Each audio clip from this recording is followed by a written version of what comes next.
Subscribe करें और bell दबाएं ताकि कोई खबर रह न जाए।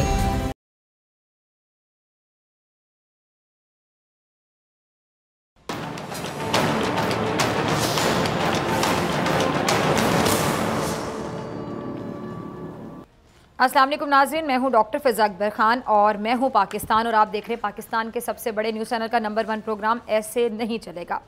ज़रा कहानी सुनिएगा, एक बड़ी दिलचस्प कहानी और जिससे सबक मिलेगा वो भी सीखिएगा, याद रखिएगा, अपनी ज़िंदगी में ज़रूर याद रखिएगा। एक जंगल में एक गधा रहता था। गधा था, जगह जगह घूमता था और जहाँ उसे घास नज़र आती थी पेट भर कर खा लेता था। अब कहने कि उसकी ज़िंदगी बड़ी अच्छी गुजर रही थी, मगर उसे हमेशा एक जानवर शेर का, जंगल के बादशाह शेर का डर लगा रहता था, क्योंकि दूसरे जानवरों की तरह वो भी शेर से बहुत डरता था। जंगल का बादशाह था वो। अब एक दिन की बात है कि गधे का पेट अच्छे से भरा हुआ था, उसे एक लोमड़ी मिल गई। गधा उस दिन बड़ा खुश था क्योंकि अच्छी अच्छी घास ने उसमें कहने की बड़ी ताकत भर दी थी। उसने लोमड़ी को देखा तो आवाज़ भारी बनाकर बोला, अरे लोमड़ी, अगर आज शेर मिल जाए तो मैं एक लम्हे में उसका काम तमाम कर दूंगा।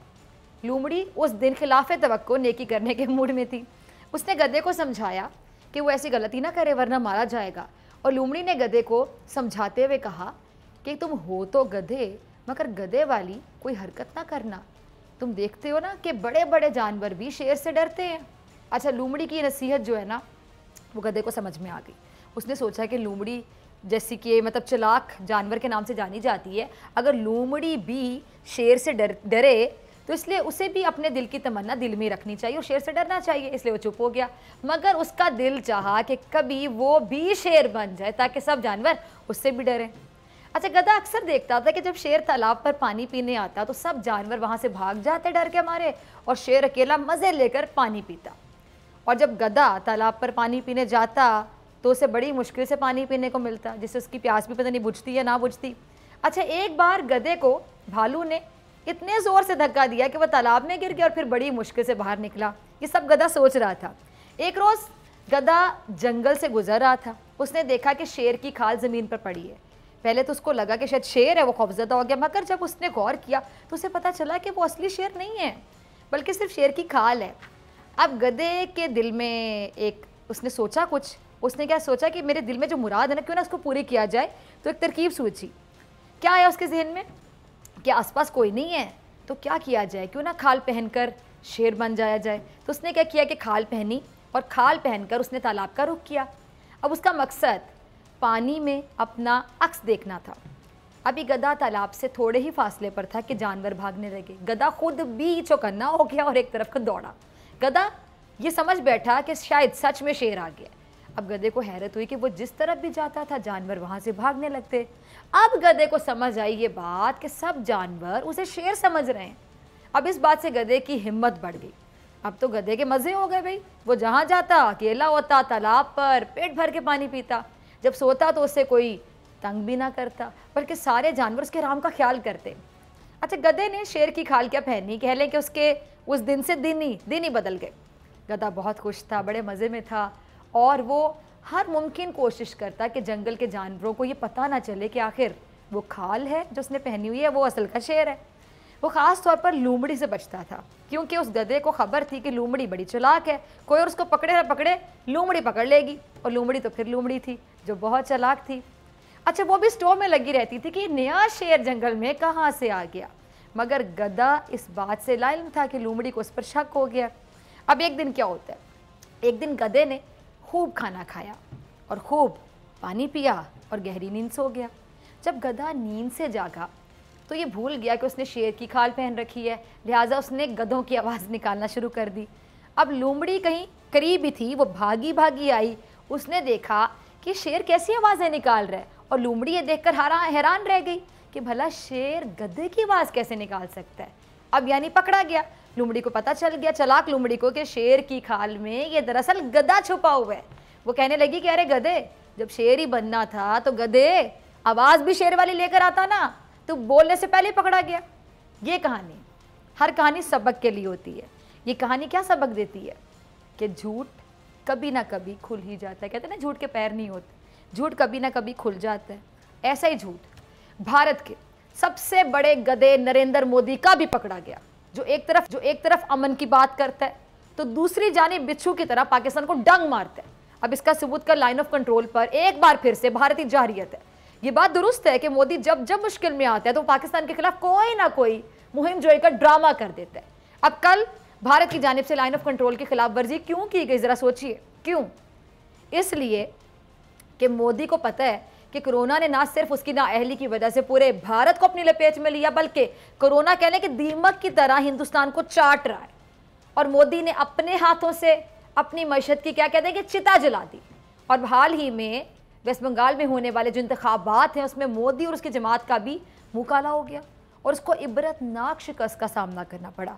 अब मोदी ने तो अपनी आवाम के सामने, अपनी जनता के सामने शेर की खाल पहनी हुई थी। सब गधे ने, मैंने कहानी में बताया ना, शेर की खाल पहने अपने को शेर समझने लगा और एक दिन पकड़ा गया कि गधा था और शेर की खाल पहनी हुई थी।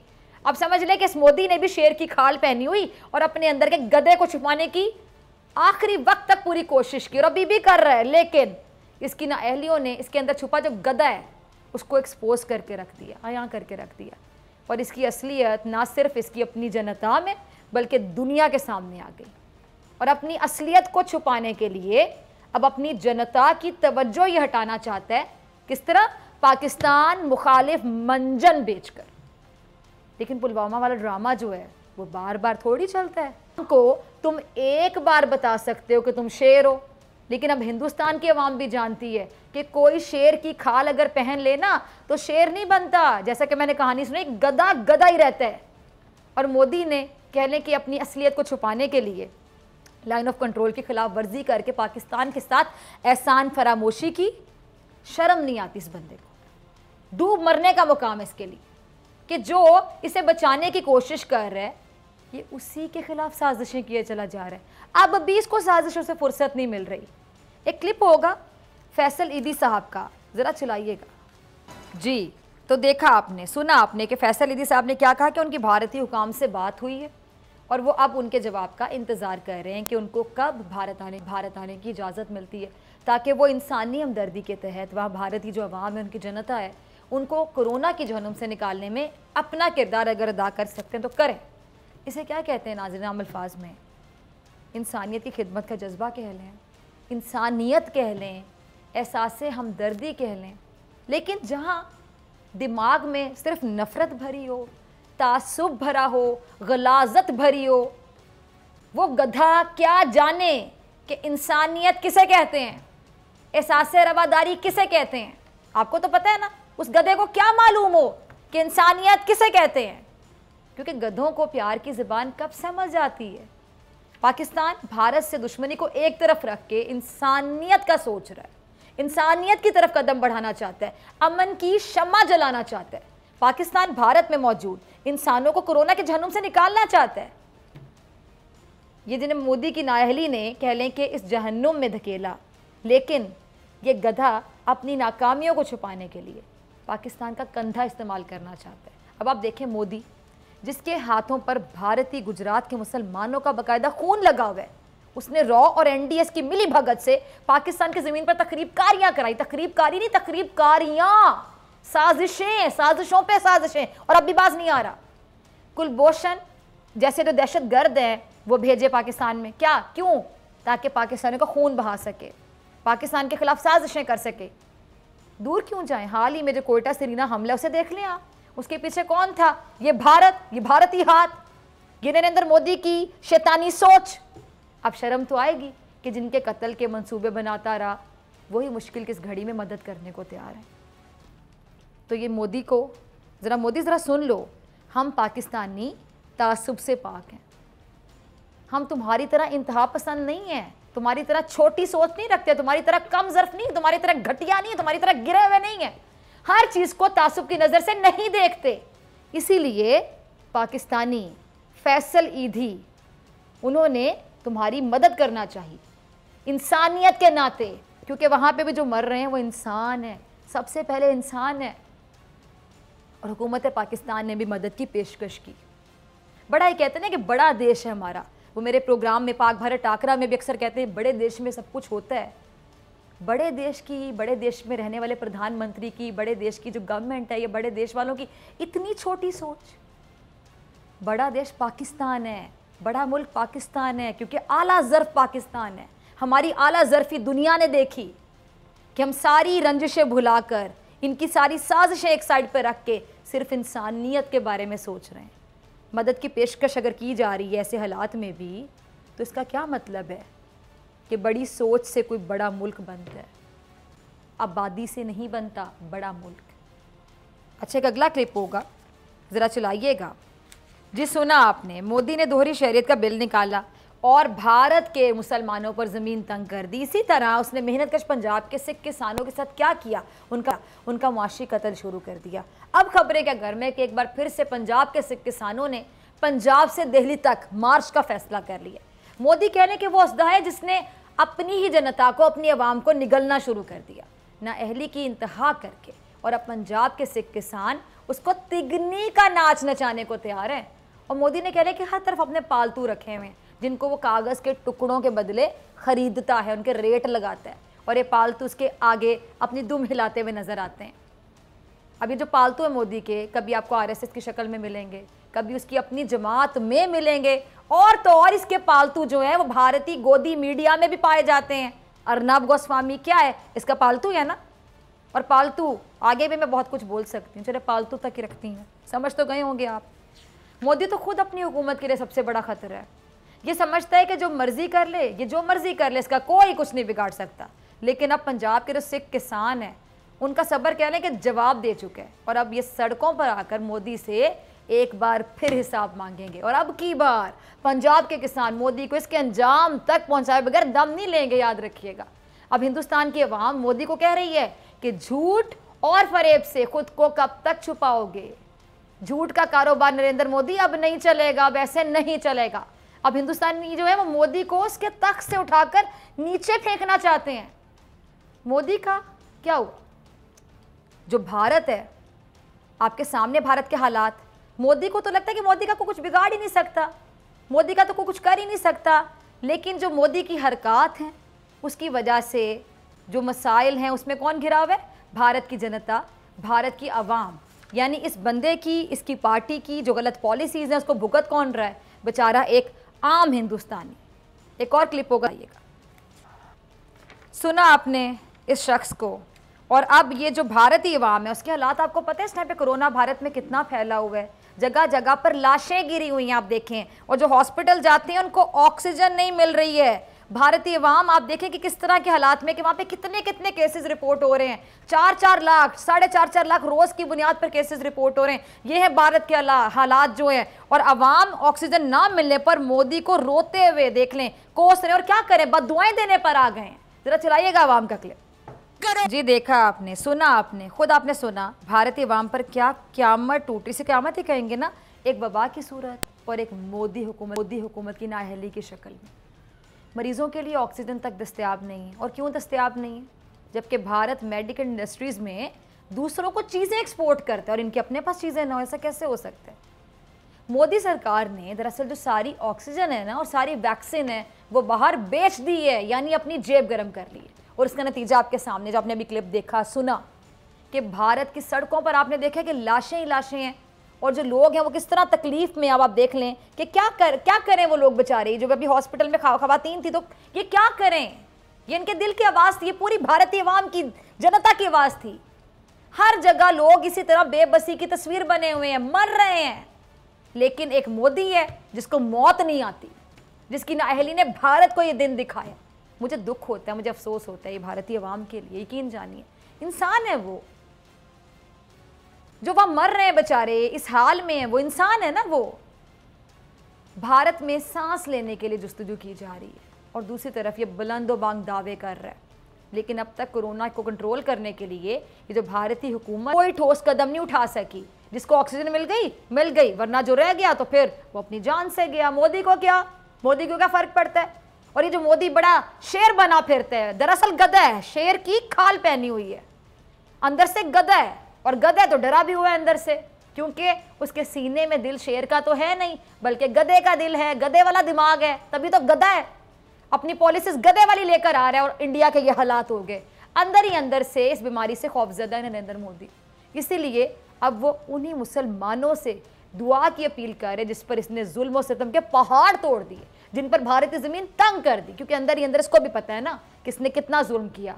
अब ये उनसे कह रहा है कि वो दुआ करें कि कोरोना का अजाब टल जाए, यानी ये एक्सेप्ट कर रहा है, ये मान रहा है कि उनकी बद्दुआएं शायद इसको लग गई, इसलिए उन्हीं से कह रहा है कि दुआ कीजिए। अभी भी माफ़ी नहीं मांग रहा, ज़रा सोचिए इस बात को, लेकिन दुआ की अपील ज़रूर कर रहा है। ये देखिए ज़रा जी, सुना आपने। अब ज़रा सोचें एक ऐसा इंसान है जो सब कुछ जानते हुए भी कुछ नहीं सीख रहा। ये मैं क्यों कह रही हूँ, अब ज़रा सुनिएगा। अगर ये मान लिया जाए कि इसके दिल में कहीं ना कहीं से बात आ गई कि इसने मुसलमानों पर चूँकि बहुत जुल्म किए और आज इसके किए हुए जो जुल्म है या जुर्म है उनका खमियाजा पूरा भारत भुगत रहा है, पूरी भारत की आवाम भुगत रही, यानी कह लें कि इसे अपने गुनाहों का एहसास हो गया। अच्छा, अगर एहसास हो गया तो फिर लाइन ऑफ कंट्रोल पर जो आग बरसाई जा रही वो क्या है? क्या वो एहसास है? एहसास के नतीजे में बरसाई जा रही है? क्यों ये अब भी पाकिस्तान के खिलाफ साजिशों से बाज नहीं आ रहा? यानी एहसास तो नहीं ना हुआ, अगर हुआ तो आधा अधूरा हुआ, अभी भी ये साजिशों से बाज नहीं आ रहा। क्यों इसने लाइन ऑफ कंट्रोल पर बिला इश्तियाल जारियत का खेल फिर से शुरू कर दिया ऐसे हालात में? ये आप देखें जरा, जो फुटेजेस चलती हैं या विजुअल्स जो देखते हैं ना, मेरी टीम प्ले करिए साथ साथ, आप देखें कि भारत के जब ये हालात हैं तो ऐसे हालात में भी इस बंदे को ये पड़ी हुई है कि किस तरह लाइन ऑफ कंट्रोल पर इश्तियाल अंगेजी की जाए, किस तरह पाकिस्तान के खिलाफ साजिशें की जाएं और पाकिस्तान से यहाँ से मदद की पेशकश जाती है। अभी फैसल ईदी का मैंने आपको क्लिप दिखाया, पाकिस्तान की जानिब से मदद की पेशकश। पाकिस्तान अभी भी इंसान सोचता है, पाकिस्तान अभी भी इनके साथ इज़हार हमदर्दी करता है, इंसानियत का जज्बा जो पाकिस्तानियों के अंदर कूट कूट के भरा हुआ है, और उसके नतीजे में ये बंदा अभी भी क्या कर रहा है, ज़रा सोचिए। मतलब ये अभी भी साजिशें कर रहा है पाकिस्तान के खिलाफ। ये नरेंद्र मोदी वही शख्स है ना जिसके मंशूर में बाबरी मस्जिद शहीद करके राम मंदिर बनाना शामिल था। ये वही नरेंद्र मोदी जिसने गुजरात के मुसलमानों को खून में नहलाया, बाकायदा खून में नहलाया, जिसने मकबूजा कश्मीर के अवाम को कर्फ्यू लगाकर घरों में कैद कर दिया, जुल्म के ना पहाड़ तोड़ दिए मकबूजा कश्मीर के लोगों पर। ये वही मोदी है जिसके हुक्म पर मसाजिद से नमाज पढ़कर बाहर निकलते मुसलमानों पर पुलिस तशद्दुद करती रही, डंडे बरसाती रही, और अब यही मोदी गिड़गिड़ा कर मुसलमानों से दुआ करने को कह रहे हैं ताकि कोरोना ख़त्म हो सके। अब तो भारतीय भी कहने लगे हैं कि मोदी जी ये ड्रामे बंद करो, अगर मोदी तुम्हें कोरोना का खात्मा चाहिए ना तो सबसे पहले पता है क्या करो, मकबूजा कश्मीर के अवाम को आज़ाद कर दो, उनसे लॉकडाउन का ये जो तारीख साया है ये हटा दो। कुदरत तुम्हारे मुल्क से लॉकडाउन हटा देगी, कश्मीर से लॉकडाउन हटा दो, उनको आज़ाद कर दो, कुदरत तुम्हारे मुल्क से लॉकडाउन हटा देगी। तुम्हारे जो जुल्म है उसकी सज़ा पूरी भारतीय जनता भुगत रही है, शायद उन्हें रिलीफ मिल जाए, कुदरत तुम्हारे साथ कोई इंसाफ कर दे। और हाँ, अब ये जो लाइन ऑफ कंट्रोल पर इश्तियाल अंगेजी का ड्रामा तुम कर रहे हो ये अब नहीं चलेगा, क्योंकि अब वक्त बदल चुका है, अब ऐसे नहीं चलेगा। मिलते हैं ब्रेक के बाद।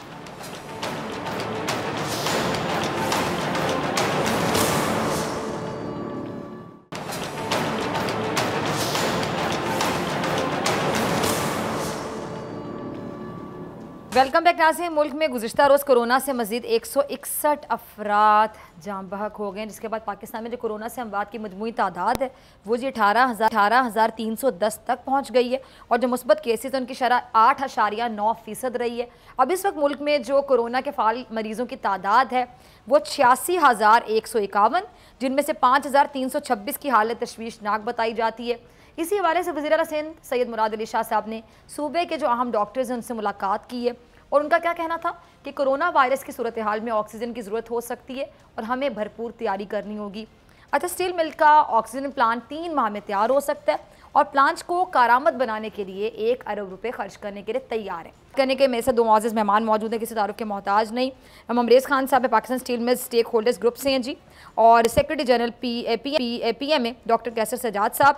बहुत बहुत शुक्रिया आप दोनों मेहमानों का। डॉक्टर साहब, सबसे पहले मैं आपकी तरफ आना चाहूँगी, जो वज़ीर आला सिंध से आपकी मुलाकात हुई है, विफाकी हुकूमत की अगर मैं बात करूँ तो उन्होंने तो सिंध के इक़दाम पर तशवीश ज़ाहिर की है। आपकी जो मीटिंग है उसके बाद सिंध हुकूमत की कोरोना पर जो संजीदगी कह लें या इक़दामात कह लें, आप बतौर डॉक्टर की हैसियत से मुतमईन हैं, सेटिस्फाइड हैं?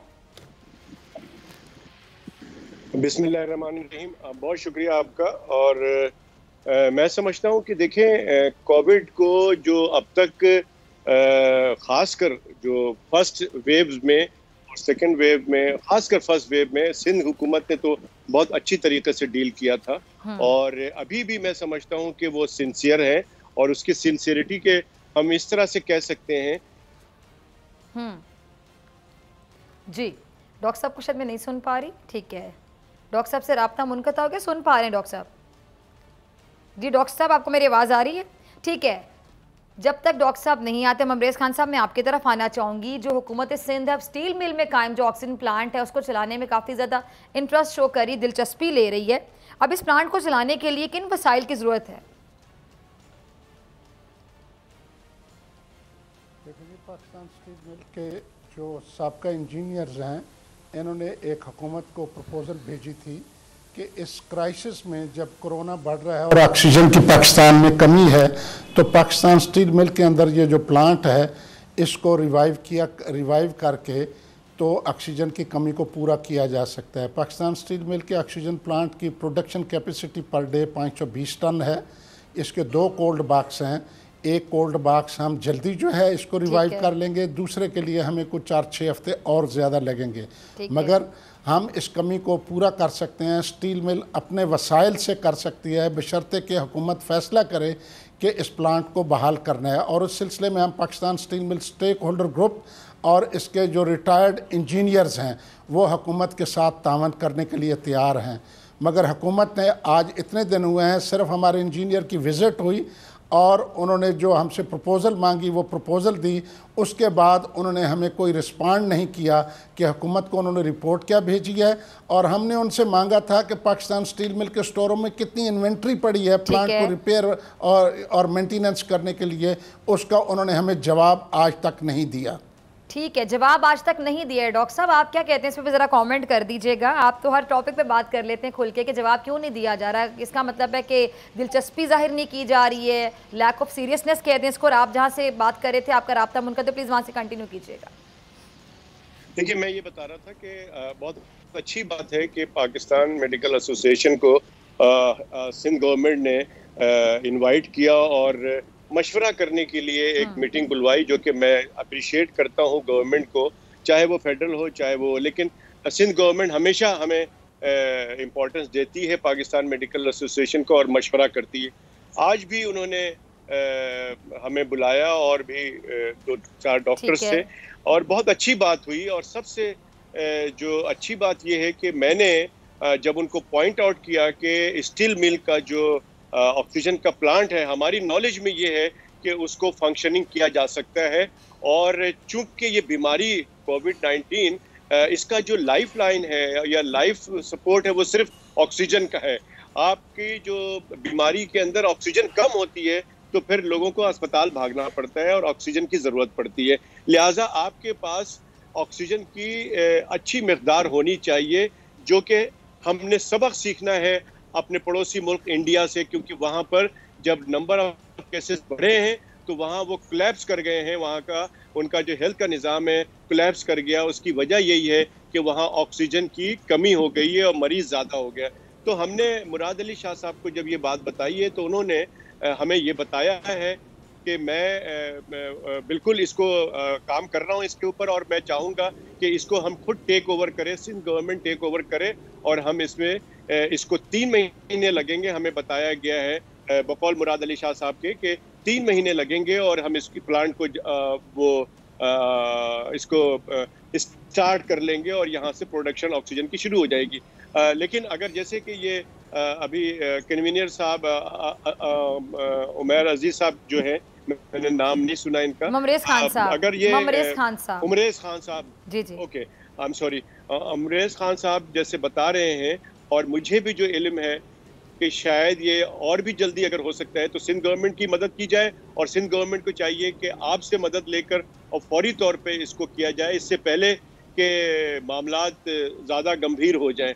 तो एक अच्छी बात हुई है आज की मीटिंग में, और बहुत सारी और भी हमने तजावीज़ दी हैं, जिसमें कि लोग मास्क की कीमतें, सैनिटाइज़र की कीमतें, और जो कोविड से रिलेटेड जितनी भी चीज़ें होती हैं, ऑक्सीजन सिलेंडर वगैरह, दवाइयाँ मार्केट से गायब हो जाती हैं, उनकी कीमतें बढ़ा दी जाती हैं, तो हमने ये उनसे रिक्वेस्ट की है कि आप इसको भी देखें। और हमने इनको ये भी रिक्वेस्ट किया कि बहुत से मरीज बेड रिडन हैं, बिस्तर पे हैं और उनको वैक्सीन वो लगाना चाहते हैं। बहुत सारे डिसेबल बच्चे हैं, स्पेशल बच्चे हैं जो बिस्तर पे हैं, उनको भी वैक्सीन लगाने की ज़रूरत है। तो हमने उनसे रिक्वेस्ट की कि एक मोबाइल जो सर्विस शुरू की जाए और उस पर उन्होंने बड़ा अच्छा रिस्पांस दिया। ऑलरेडी वो इस पर काम कर रहे हैं। तो मैं समझता हूँ कि इस तरह के मशवरे अगर करते रहेंगी हुकूमत, तो मैं फेडरल गवर्नमेंट से भी रिक्वेस्ट करता हूँ कि आप स्टेक होल्डर से मशवरा करें, आपको बहुत सारा फायदा होगा और इसमें अवाम का फायदा होगा। हमने पीपीई की बात की कि डॉक्टर हजरात को पीपीई रेगुलर बेसिस पे उनको दिया जाए। फिर हमने शहीद पैकेज की बात की है कि जो डॉक्टर इंतकाल कर गए हैं उनको फौरी तौर पे उनको जो है वो शहीद पैकेज जो है वो दिया जाए। और फिर हमने डॉक्टर्स जो हमारे यहाँ जो कोविड में काम कर रहे हैं डॉक्टर्स, उनको तनख्वाहें नहीं दी जा रही हैं। और उनमें से एक डॉक्टर ने, शायद आपके नॉलेज में होगा कि उसने इंटीरियर सिंध में उसने सुसाइड कर लिया, खुदकुशी कर ली डॉक्टर ने, कि इसलिए कि वो उसके घर के अंदर फाइनेंशियल प्रॉब्लम हो रही थी, उसको तनख्वाह 4 महीने से नहीं मिली और 6 महीने से नहीं मिली। तो हमने इसमें भी बात की है कि इसको आप देखें और इस पे नजरसानी की। इस तरह की जो इम्पोर्टेंट बातें थी वो हमने की। और हमने ये कहा कि इसके फैलाव को आपको रोकना पड़ेगा, इस बीमारी के फैलाव को। और इसके फैलाव को रोकने का एक ही तरीका है कि लोगों की मूवमेंट को रोका जाए। और लोगों की मूवमेंट रोकने का एक ये है कि आप अपने बॉर्डर को, सिंध के बॉर्डर को रोका जाए, चाहे वो हवाई जहाज के जरिए हो या आपके बॉर्डर दूसरे बॉर्डर्स हैं जो कि सिंध में दाखिल हो रहे हैं, तो वहाँ आप स्क्रीनिंग का सिस्टम करें। और अपने जो स्क्रीनिंग का जो हवाई जहाज का निज़ाम है उसको एयरपोर्ट पे मौसर बनाएं, उसको स्क्रीनिंग की जाए लोगों की। लोग आते हैं और चले जाते हैं तो क्वारंटाइन का सिस्टम जैसे और ममालिक करते हैं। तो हमने ये सारी बातें की हैं और भी इससे बहुत सारी वैक्सीनेशन के बारे में हमने बात की है। उन्होंने पीएमए में हमारी जो सिंध की जो हेल्थ मिनिस्टर साहिबा हैं अजरा पेचो साहिबा, उन्होंने पीएमए में हमारा एक सेंटर खोला है जो कि डॉक्टर्स के लिए है। वो एक इस तरह की चीजें कर रही हैं। ठीक है, बहुत अच्छी बात है। अच्छा, अगर आप मुझे थोड़ा सा वक्त दें, ममरेज खान साहब काफी देर से खामोश हैं, उनकी तरफ भी जरा जाना चाहती हूँ। ममरेज साहब, आपने डॉक्टर साहब को भी सुना। अब ये जो प्लांट जो था जब ये बंद हुआ तो क्या वजह थी? कोई खराबी थी जिसकी वजह से बंद किया गया था? अब इसमें कितना टाइम लगेगा दोबारा चलाने के लिए? और इतना खर्चा जो बताया जा रहा है वो क्यों हो रहा है? जिस तरह आपने पहले बताया कि इतना इंटरेस्ट वहाँ से शो नहीं किया जा रहा, तो इसका मतलब क्या हम समझें कि मजीद वक्त लग सकता है? देखें, ऐसे है कि पाकिस्तान स्टील मिल का ऑक्सीजन प्लांट, हमारा प्रोडक्शन प्रोसेस 2015 में जब बंद हुआ तो हमें ऑक्सीजन प्लांट जो है बंद करना पड़ा। उस वक्त हमारा एक बॉक्स चल रहा था जो 260 टन जिसकी डेली की प्रोडक्शन होती है। दूसरे पे थोड़ा सा काम था, इसलिए उसके लिए हमें थोड़ा सा ज़्यादा टाइम लगेगा। हम इसे डे एंड नाइट करके इसे जल्दी से जल्दी बहाल कर सकते हैं। ये जो हुकूमत की पॉलिसी है बाहर से इंपोर्ट करना, दूसरे मुल्कों के अपनी ज़रूरत से फालतू होगा तो आपको देंगे ना। जब उनकी अपनी ज़रूरत होगी, आपके मुल्क में एक फैसिलिटी अवेलेबल है, आप इसको क्यों नहीं यूटिलाइज़ करते? और हम इसमें हुकूमत के साथ तामन करने के लिए तैयार हैं। इसलिए हुकूमत को, और अगर पैसों की कमी है तो स्टील मिल अपने वसाइल से भी कर सकती है, मगर हमें मसला यह है कि प्रोफेशनल मैनेजमेंट होनी चाहिए। इस वक्त की जो मैनेजमेंट है और बोर्ड ऑफ डायरेक्टर है, they are completely non professional. इनकी रिपोर्टों पे अगर हुकूमत ने फैसला करना है तो हुकूमत कोई फैसला नहीं कर पाएगी। हुकूमत को ये चाहिए कि मैनेजमेंट को चेंज करें, इस बोर्ड को चेंज करें। पाकिस्तान में ट्रेंड ह्यूमन रिसोर्स मौजूद है और ये चीज़ें हो सकती हैं। फंड्स की कमी है तो आज सिंध गवर्नमेंट ने भी ऑफ़र किया है, जमात इस्लामी ने भी ऑफ़र किया है, फैसल ईदी साहब ने भी ऑफ़र किया है। फंड्स लोग देने को तैयार है, मगर हुकूमत को फैसला करना चाहिए कि इसको बहाल करना है। और टेक्निकल लोग मौजूद हैं, मगर हमारे लोगों को ये एक्सेस तो दी जाए कि वो स्टील मिल पे जाके कि कौन कौन सी चीज़ें स्टोर में इन्वेंट्री मौजूद है जो प्लांट को रिवाइव करने के लिए मौजूद है या हमें बाहर से इंपोर्ट करनी पड़ेगी। वो एक्सेस अभी तक हमें नहीं दी गई। अगर वो हमें एक्सेस दी जाए तो हम टाइम, मगर फिर भी हम ये कहते हैं कि हम इसे 3 महीने में एक बॉक्स को वो कर लेंगे और दूसरे को हम उसको भी 4-5 महीने में जो है वो कर लेंगे, मगर इससे पहले भी हो सकता है बशर्ते कि डिसीजन मेकिंग हो, फंड हो और इन्वेंटरी हो। ज़्यादा टाइम है, ये ज़रा जल्द से जल्द होना चाहिए। इस पर डॉक्टर साहब आपका भी कमेंट लूँगी। 3 महीने पे ये 3 महीने के बारे में ज़रा कमेंट कीजिएगा ममरेज़ खान साहब, ये जल्द से जल्द नहीं होना चाहिए?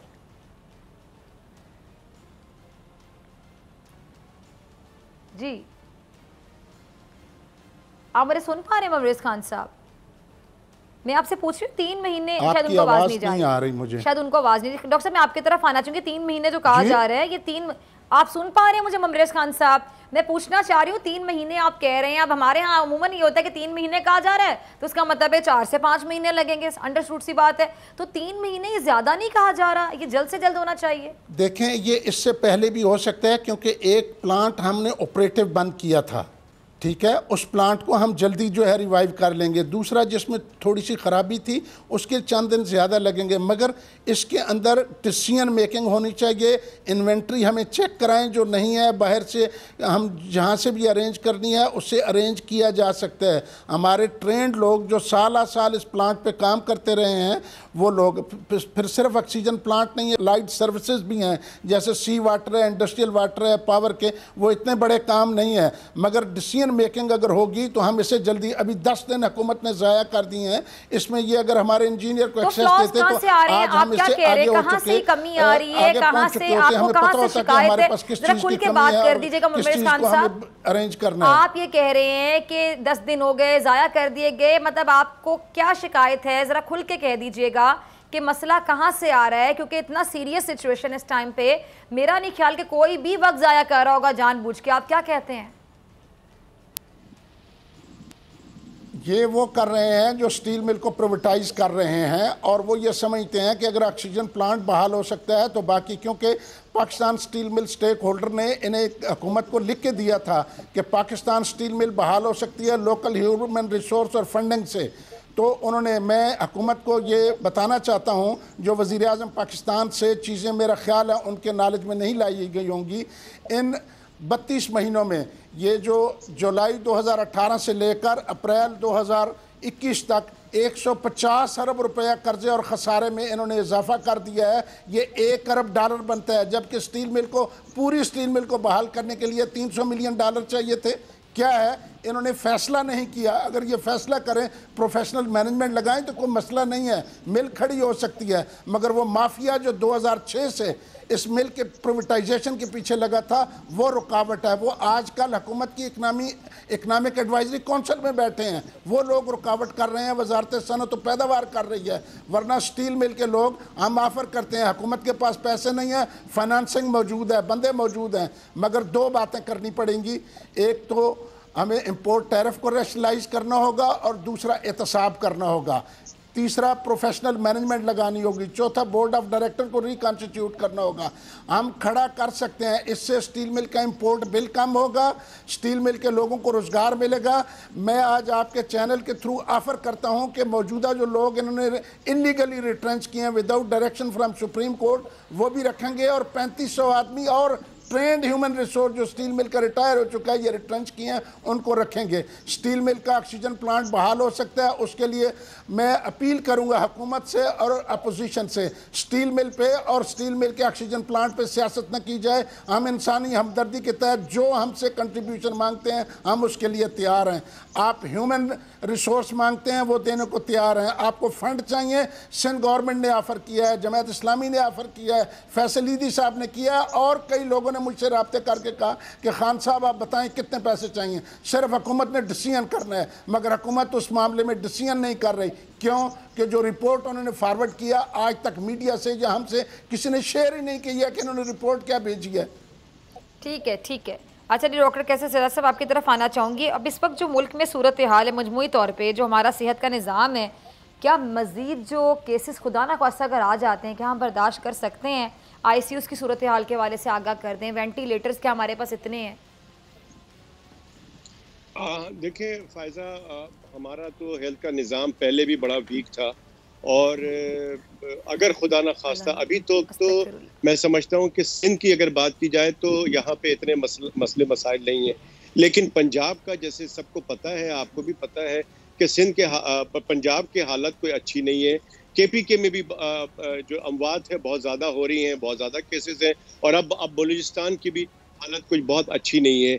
अगर यही हाल रहा और ग्रेजुअली बढ़ता रहा नंबर ऑफ केसेस, जो कि लग रहा है कि आगे 12-15 दिन में और मजीद ईद के बाद केसेस खराब हो सकते हैं। अल्लाह ना करे जो हम सोच रहे हैं या जो हम कैलकुलेट कर रहे हैं ऐसा ना हो, लेकिन हम इस तरह से हम बैठ नहीं सकते, हमें प्रिपेयर करना पड़ेगा।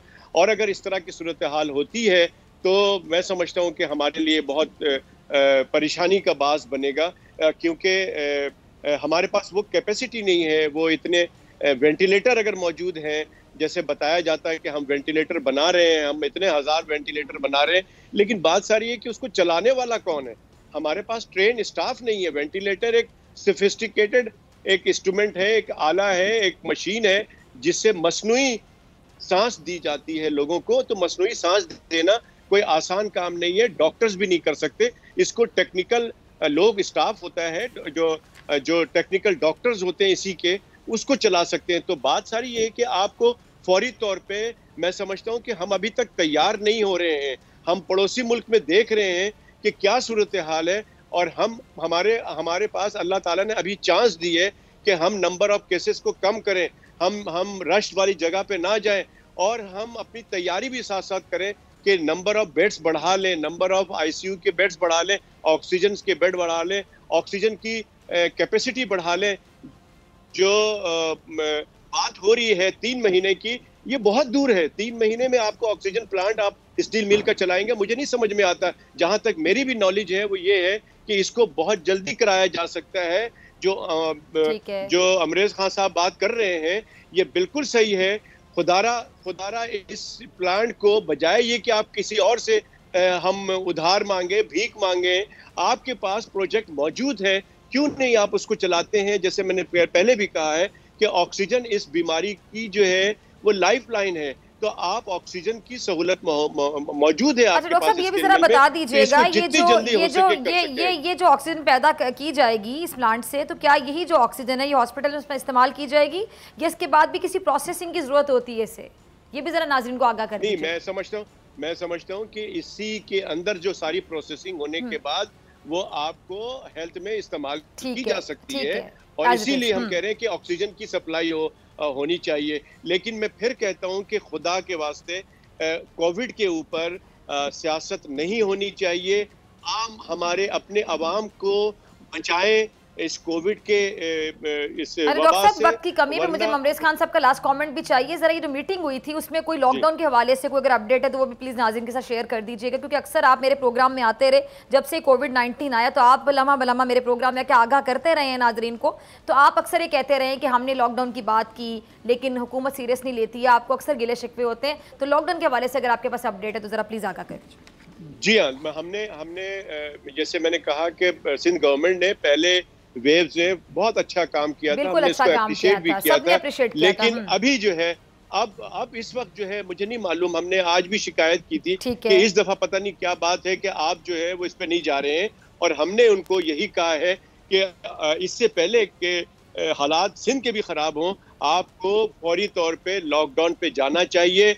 और लोगों से मैं दरख्वास्त आपकी तवज्जो से करता हूँ कि अगर आप जिंदा रहेंगे तो आप बहुत सारी ईदें देखेंगे, बहुत सारे रमजान देखेंगे, लेकिन खुदा ना खास्ता आप जिंदा ही ना रहे तो फिर आगे कैसे काम चलेगा। तो लिहाजा बहुत जरूरी है कि अपने आप को, अपने घर वालों को, अपने प्यारे दुलारों को बचाइए। इस वक्त ये वक्त है, हमने पड़ोसी मुल्क में से सबको पता है कि क्या हालात हैं, किस तरह की सूरत हाल है, हमें उससे सबक सीखना चाहिए। और इस कोविड के और हमें वैक्सीन भी जरूर लगाना चाहिए। ये मौका है, जिसको जितना मौका मिल रहा है वो वैक्सीन जरूर लगाए। ठीक है, हेल्थ केयर वर्कर से कहता हूँ, और आपके तवज्जो से मैं सिंध गवर्नमेंट में आज भी हमने बात की है कि सिंध गवर्नमेंट से मैं रिक्वेस्ट करूंगा कि डॉक्टर हजरात और पैरामेडिकल हजरात जो हेल्थ केयर वर्कर्स हैं उनको एक टाइम लिमिट दें, उनको वैक्सीन मैंडेटरी करें कि उनको वैक्सीन लगाना पड़ेगा, ताकि वो दूसरों को ना लगाए, मरीजों को ना लगाए, और अपनी सेहत का भी ख्याल रखें। अमरेज खान साहब, मैं आपका लास्ट कमेंट चाहूंगी, क्योंकि डॉक्टर साहब ने भी कहा कि 3 महीने का वक्त ज्यादा है, इसको ज्यादा सीरियस लेना चाहिए क्योंकि सिचुएशन ऐसी है। अब लास्ट में अगर आप दोबारा कोई पैगाम देना चाहें इस प्लेटफॉर्म से, क्योंकि आपने कहा कि सीरियस नहीं लिया जा रहा। मेरा लास्ट कमेंट यह है कि अगर हुकूमत इसमें फ़ैसला कर ले कि इसको बहाल करना है, जिस चीज़ की हुकूमत को ह्यूमन रिसोर्स की ज़रूरत है, फंडिंग की ज़रूरत है, हम हुकूमत के साथ तावन करने को तैयार हैं। मगर इनके इन डिसीजन की वजह से मामलात ख़राब हो रहे हैं और बीच में जो नॉन प्रोफेशनल हैं, क्योंकि मौजूदा मैनेजमेंट और बोर्ड ऑफ डायरेक्टर के होते हुए हमें कोई तवक्को नहीं, क्योंकि नॉन प्रोफेशनल किसी चीज़ को समझते नहीं, वो डिसीजन मेकिंग क्या करेंगे और वो क्या। मेरे लोगों को ऐसी मैनेजमेंट चाहिए जो टाइम पे डिसीजन करे और उनकी जो रिक्वायरमेंट है उसको पूरा करे, तो ये प्लांट जल्दी से बहाल हो सकता है, इसके लिए ज़्यादा टाइम नहीं लगेगा। ठीक है जी, बहुत शुक्रिया दोनों मेहमानों का। जी डॉक्टर साहब, जी डॉक्टर कैसे डॉक्टर कहना चाह रहे हैं, जरा सुन लें उनका लास्ट कमेंट। जी डॉक्टर साहब। जी मैं आखिर में फायजा आपके आप मुझे हमेशा फायजा कहते हैं, फिजा मैं रिक्वेस्ट करूंगा, मैं हमेशा आपको बताती हूं डॉक्टर फिजा। सॉरी जी कोई बात नहीं, I am sorry, I am extremely sorry Fiza. मैं आपके तवज्जो प्रोग्राम के तवज्जो से मैं रिक्वेस्ट करूंगा उमरेज खान साहब उनका नाम उमरेज खान कि साहब आप सिंध जी डॉक्टर साहब प्लीज बताइएगा जी, प्लीज बताइएगा।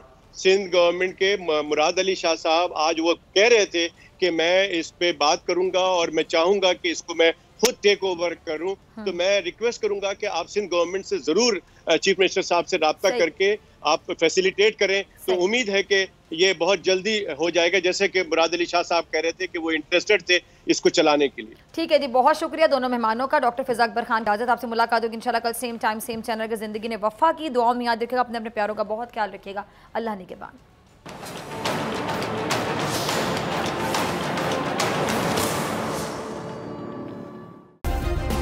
सब्सक्राइब करें और बेल दबाएं ताकि कोई खबर रह न जाए।